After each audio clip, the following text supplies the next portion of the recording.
उड़ीसा की एक कहानी बोलने जा रहा हूँ। ये कहानी आपके राज्य उड़ीसा की है। एक ऐसी समृद्ध कहानी जिसमें एक परिवार जो कि किसी राजघराने से कम नहीं और एक बेटी जो कि किसी रानी से कम नहीं। ये कहानी शुरू होती है तब से जब ओडिशा के कई व्यापारी व्यापार करने बाहर जावा और सुमात्रा जैसे द्वीपों पर जाया करते थे। वैसे ही उन सब में से समृद्ध और सबसे अमीर व्यापारी थे राजा तन्यवंता और उनकी पत्नी। उन दोनों के 8 बच्चे थे। उनमें से सबसे छोटी थी उनकी सबसे छोटी बेटी तपोई। उसके एक नहीं, दो नहीं, 3 नहीं, बल्कि 7 भाई थे।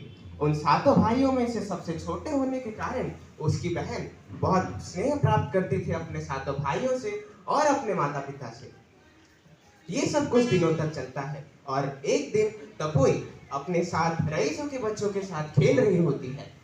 तभी एक बूढ़ी औरत उससे आके बोलती है कि तुम्हारा परिवार तो इतना समृद्ध है, इतना अमीर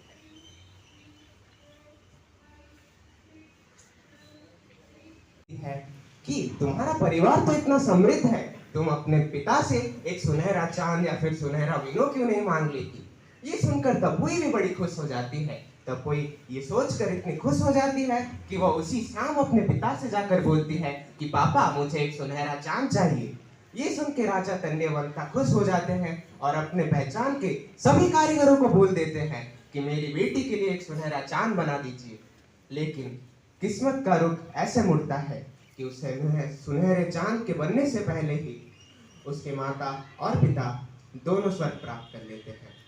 लेकिन उसके 7 भाई ये बोलते हैं कि हम 7 वंश से हैं और 7 वंश के व्यापारी हमेशा व्यापार करते हैं। उनको अपनी छोटी बहन की फिक्र तो थी ही, लेकिन उन्हें व्यापार करने भी जाना था।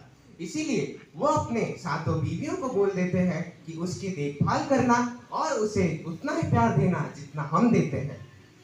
और सभी बीवियां भी हाँ बोल देती हैं। कुछ दिनों तक सभी सामान्य रूप से चल रहा होता है कि तभी एक मनहूस दिन एक बूढ़ी औरत आती है और उनके घर के दरवाजे पर दस्तक देती है।